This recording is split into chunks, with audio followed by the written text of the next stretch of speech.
नमस्कार दोस्तों।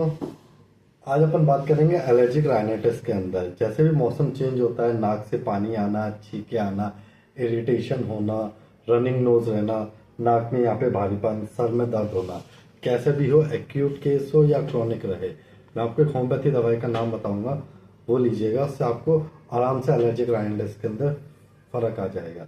लोग इसको नज़ला भी कहते हैं, या कैसी भी जुकाम क्यों ना हो रही हो। इसके 15-15 बूंदे आधे कप पानी के अंदर दिन में 2 बार रखिएगा, सुबह शाम। ज़्यादा प्रॉब्लम रहे तो आप दिन में 3 बार ले सकते हैं। इससे कैसा भी पुराना साइनस रहे, नाक से पानी, छींके, सबके अंदर आपको रिलीफ मिल जाएगा।